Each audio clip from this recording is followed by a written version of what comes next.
Hello, my name is Russell Myers. Welcome to Issues Unite. All right, so I'm starting right off with the clip from the White House website here, Securing America's Critical Supply Chains. So I'm going to jump into that in just a moment here. Before I go into the White House fact sheet here, I want to define, what we should consider the critical supply chains for this country. Right now, with the events of the past 2 weeks, because of, disruptions in the gas supply, we've got Americans that are getting electric bills that go anywhere from, $5,000, $10,000, $15,000, $16,000, $17,000 utility bills.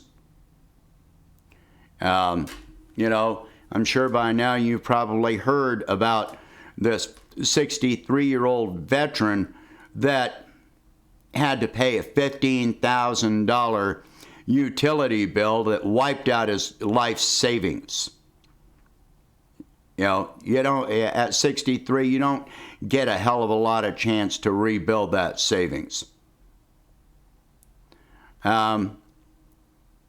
Supply chain, aside from that, in the past couple of weeks, the winter wheat crop in Texas and the Central Plains has been destroyed. Dairy farmers in areas hit by rolling blackouts have, had to dump again for the second year in a row.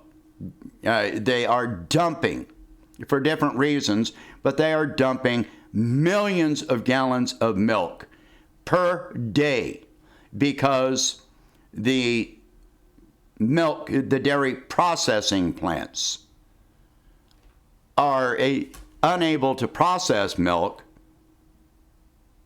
because they have no power.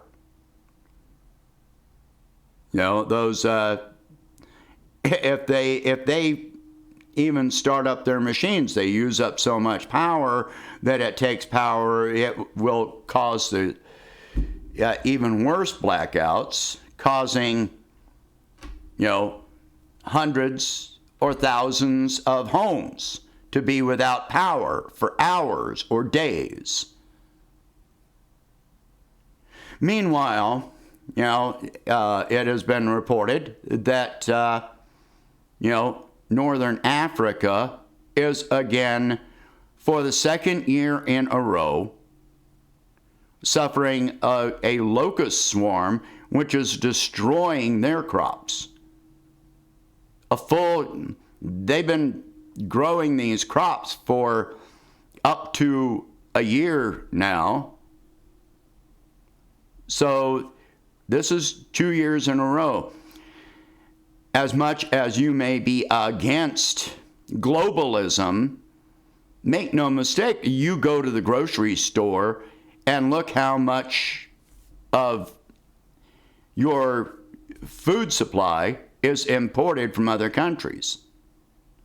Well, other countries are all these countries are all competing for the same food supply. We've got millions of Americans in line for food banks still. And, I brought it up so many times last year. Farmers and animal agriculture businesses killed millions of chickens and pigs, and they never made it into the food supply chain. Well, it's a year later, and maybe some of the poultry has regained, but pigs take longer than a year to raise.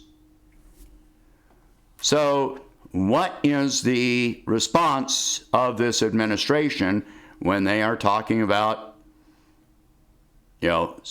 securing America's supply chain, critical supply chain?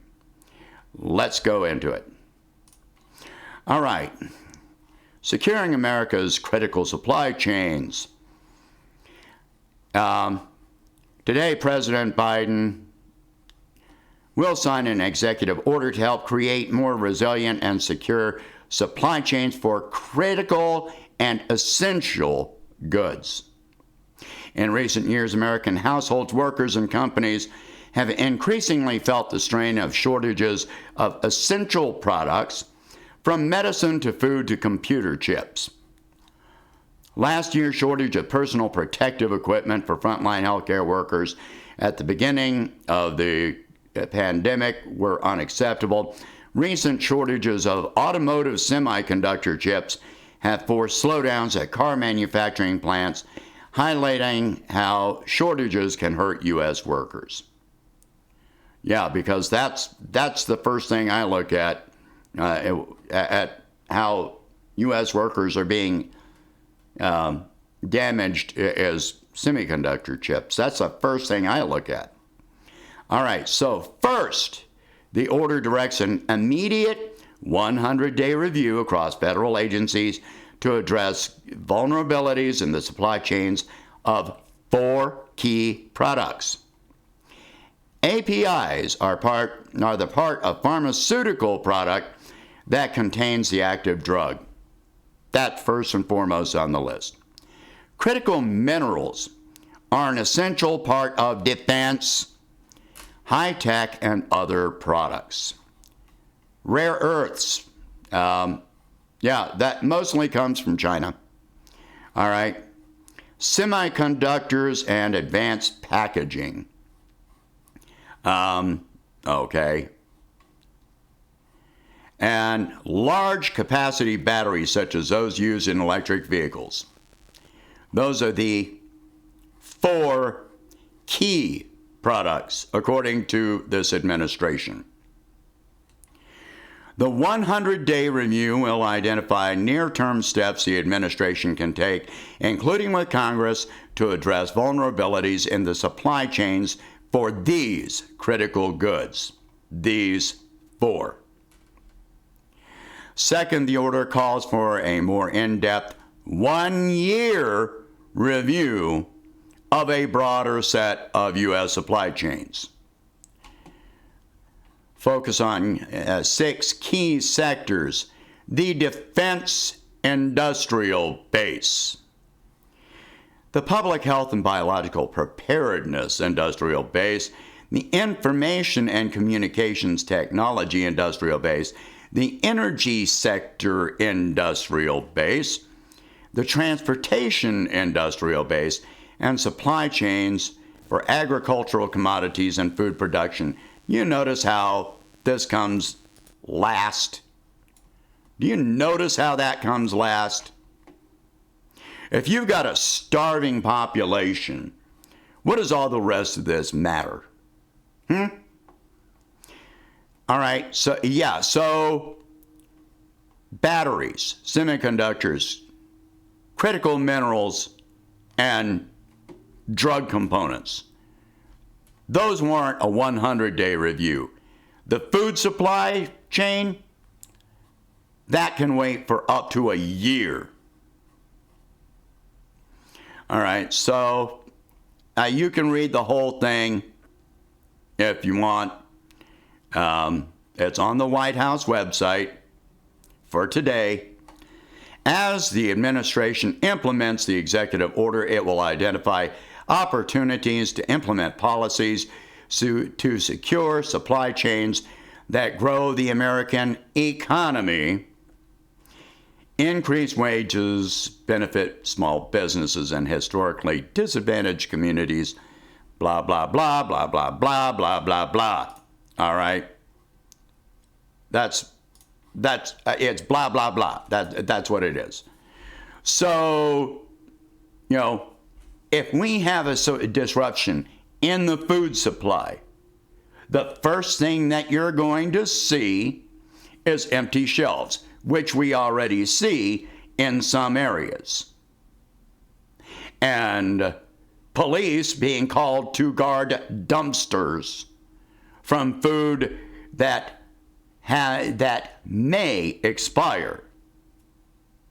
The next thing you are going to see is double and triple digit inflation. Yeah, because that is going to help the economy. But let's worry about semiconductors. As far as all the technology is concerned, if we completely froze 80-90% of technology, yes, some more people would be laid off.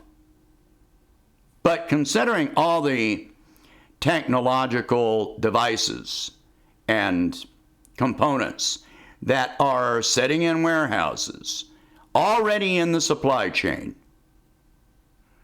considering all the military equipment that already exists, yeah, I think we would be good for quite some period of time.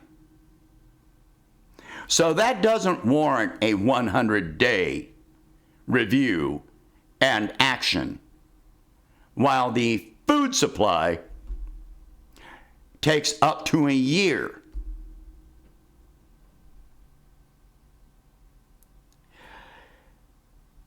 For the past year, Americans have been waiting in line for food banks. All right, we've got a disruption in the food supply chain right this minute, right now. It's not coming, it's here. It's here, right this minute. What happens when those food banks no longer have food? What happens when the grocery stores no longer have food? But this is the priority of this administration. But at least it's not Trump, right? Is that all you got to say? Is so many people, the back to brunch crowd? I really have nothing for the back to brunch crowd. I'm worried about people starving. I'm worried about riots in the streets because people are desperate. I'm worried about people being thrown out of their homes.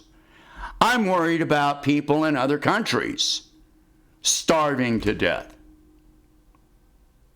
When you want to talk about critical infrastructure, I'm worried about people going without power, meaning no refrigeration, no means to cook their food if they have food. These are my concerns. I'm worried about people having to pay for years to pay off the utility bill from a 1-week period. These are my concerns. This is not the concern of this administration. If you're not pissed off, you're not paying attention, and you are privileged. But when you start getting hit with $15,000 utility bills, maybe you will be paying attention. Just maybe. When you are in line for food banks, when you are being evicted from your home, maybe you'll be paying attention. Share this video. Talk about these subjects. If you don't have a $15,000 electric bill, please consider donating $1 a month to help expand the channel. I'll see you in the next one.